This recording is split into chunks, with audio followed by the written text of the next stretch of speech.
কি সংস্কার আইন মিয়া আমরা বুঝি না? এখানে নারী সংস্কারের চাইতে পুরুষ সংস্কার জরুরি, এখানে নির্বাচনের চাইতে সংস্কার গরিবের জরুরি। আপনারা কি সংস্কার 6 মাসে করছেন? জাতির সামনে ক্লিয়ার করেন। যদি একদিন গাড়ি বন্ধ করে দেয়, আপনাদের সোনামণিদের ভবিষ্যৎ কিন্তু একবারে গায়েব হয়ে যাবো। আপনারা সংস্কার দেখেন কোন জায়গায় সংস্কার হয়েছে, একটা রূপরেখা নিয়ে কিন্তু আন্দোলন তৈরি করা যাবে না।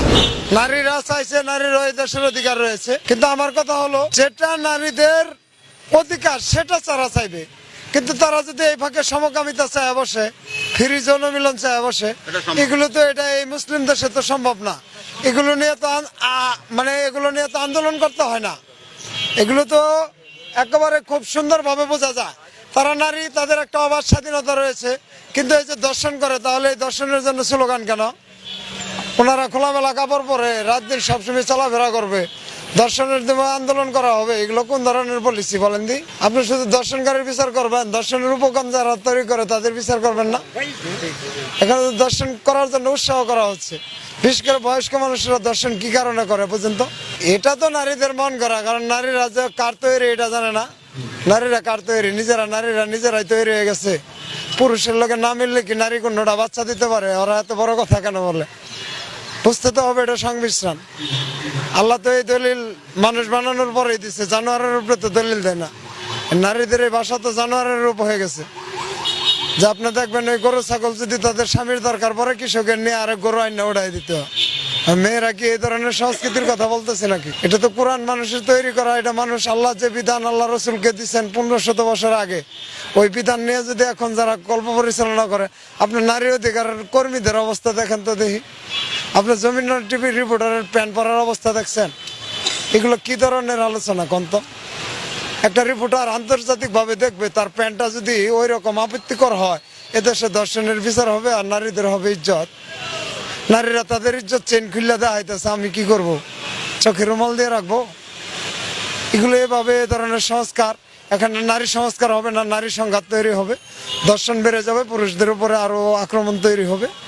আমি বলবো অতি সত্ত্বে এই সংস্কার কমিটি 2-4 জনকে রেখে, বাকিরা হইল 54 বছরের বেতত্তা, এই রাষ্ট্রটাকে বিভিন্নভাবে শোষণ করছে, তারা সুবিধার মতো আইন করছে। আপনি বদিউল আলম মজুমদার বলেন, উনি সুশাসনের জন্য নাগরিক সমাজ সুজনের প্রতিষ্ঠাতা। দেখেন তো এই সমাজে 54 বছর কতটা সুশাসন তৈরি হয়েছে। যদি সুশাসন হবে এদেশে, নারী দর্শন হবে কেন? যদি সুশাসনই এদেশে থাকবে, তাহলে নারীরা প্রতিবাদী হবে কেন? আমরা আজকে চালক, আমরা আমাদের অধিকার পাই না কেন? কি সুশাসন এই দেশে তৈরি করা হয়েছে? ওই যে লগে লোক যুগ হয়েছে আলী ইমাম মজুমদার, আপনারা এদেরকে চিনবেন, ওই সুলতানা কামাল, ওই ডক্টর কামাল, ওই ইফতেখার জামান, ওই দেবপ্রিয় ভট্টাচার্য, ওই এমাতিয়া রহমান, অর্থনীতিবিদ সালেউদ্দিন আহমেদ এবং কি অধ্যাপক আনু মোহাম্মদ। এরা কি করে? এরা প্রতিবাদী কথা বলে এদেশের বড় বড় গুলা লুট করে চামে খাইতেছে, আর আমাদেরকে অধিকারের কথা বোঝাইতেছে। ওই বদি আলম বাড়ির মজুমদারের বাড়ি কই? আগারগাঁও মোহাম্মদপুরের বস্তিতে, হয় গুলশানে নাইলে ধানমন্ডি নাইলে বাড়ি তারা সুন্দর করে নিজের নামে নিয়ে এখন কইতাছে আমরা সুশাসন চাই। সুশাসনে যদি এই দেশে তাও তাহলে ভূমির ভাগ করবা, দেই তুমি একজনের 3000 একর কেমনে দিয়ে দিচ্ছ, আমারে দেও আল্লাহর হস্তে জমি। এই আইন এই দেশে কিভাবে চলে? এগুলোর কথা যদি আপনারা না বলে, যে কোরআন দিয়েছেন নারীদের যে অধিকার, পুরুষের সেই অধিকারই দিয়েছেন। যে আল্লাহ আমাকে সৃষ্টি করছে, এত বড় দুনিয়া সৃষ্টি করে দিছে, আজকে অধিকারের জন্য লাফাও, পায়ের তলার মাটি যদি আল্লাহ গায়েব করে দেয়, তোমাদের অধিকার হান দেয় যাবো গা। কিন্তু আল্লাহ কাউরে বাধ্য করে ইসলাম মানাবে না, কারণ বাধ্য করে আইন মানানো হবে না। আল্লাহ নারীকে সর্বোচ্চ সম্মান দিয়েছেন। আমরা আপনি দেখেন যে ইসলামী আলেমরা কিন্তু দর্শককারী হয় না, ওই স্কুলের শিক্ষকরা দর্শনকারী হয়েছে। এদেশে বাংলাদেশে প্রথম দর্শনের বীজ বনছে পরিমল, উনি কিন্তু মাদ্রাসার শিক্ষক না, আর মসজিদের ইমাম সাহেব না। এগুলো আপনারা দেখবেন, আপনারা প্রচার মাধ্যমে আপনারাও দেখেন, দেশবাসীর সামনে সব কথাই তুলে ধরেন, সঠিক কথা তুলে ধরবেন। নারীদের এই ধরনের আইন দেওয়ার ফলে দেশের সমকামিতা বেড়ে যাবে, পুরুষ নির্যাতনের সংখ্যা বেড়ে যাবে। আপনারা জানেন যে বাংলাদেশের ভিতরে পুরুষ নির্যাতনের কোনো কমিশনই নাই। আমি এর আগে স্বৈরশাসনের আমলে আমি এক নারী নেত্রীকে বলতে শুনছি যে ওই আমি একটা রাজনীতি করি, আমি একটা নেত্রী, আমি দরকারে 5টা পুরুষের লগে মিশমু, তুই আমার স্বামীর জায়গায় থাকবি। তুই যদি আমার কিছু কবি বড় ভাইদের বিচার দে, আচ্ছা তারে দিম। এগুলো কি সংস্কার আইন মিয়া? আমরা বুঝি না। এখানে নারী সংস্কারের চাইতে পুরুষ সংস্কার জরুরি। এখানে নির্বাচনের চাইতে সংস্কার গরিবের জরুরি। এখানে রাজনীতিবিদদের সাথে আলোচনা করার চাইতে গরিবদের আলোচনা করা জরুরি। তো আপনারা জরুরিগুলো করবেন না, জরুরিগুলো মাথা চারা দিয়ে আসবে, আর আপনারা বড় বড় মঞ্চ করে গান করবেন।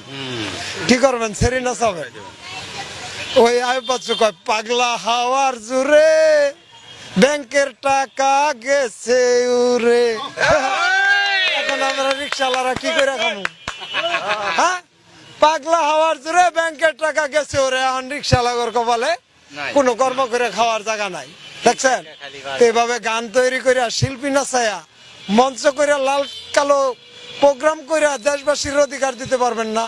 দেশবাসীর অধিকার দিতে হলে, সঠিক সংস্কার করতে হলে জুলাইয়ের যে ঘোষণাপত্র আছে ওটা আমাদের দিয়ে ঘোষণা করাই দেব। আমার লগে ওরা আলোচনা করে না। তারা আইনা রাষ্ট্রীয় অতিথি ভবন যমুনা দিয়ে দিচ্ছে। উনি সুযোগে ওনার নামের 666 কোটি মামলা খালাস করে নিচ্ছে।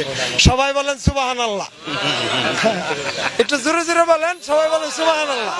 তার কারণ হলো যে উনি ওনার 666 কোটি খালাস, অথচ রিক্সাওয়ালাদের সম্পদের নাই কোনো তালাশ। ইন্দা ওই যে অর্থনীতিবিদ্যা প্রিয় ভট্টাচার্য অর্থনীতির শ্বেতপত্র ঘোষণা করে দিয়েছেন। উনি অর্থনীতির শ্বেতপত্র ঘোষণা করে বলতেছেন, বাকি কাউন্সিলর উপদেষ্টারা আপনারা কি সংস্কার 6 মাসে করছেন জাতির সামনে ক্লিয়ার করেন। এটা গণমাধ্যম ভাইয়েরা আপনারা ভালোই জানেন। আমি দেবপ্রিয় ভট্টাচার্যের কাছে একটি প্রশ্ন করতে চাই, আপনি যে অর্থনীতির শ্বেতপত্র ঘোষণা করলেন, এই যে নিপীড়িত চালক, এদের ব্যাংক ব্যালেন্স কত আছে দেখেন তো। কোন ব্যাংকে এদের কি অ্যাকাউন্ট আছে, এরা বছরে কয় টাকা কামায়, কয় টাকা আয় ব্যয় করে।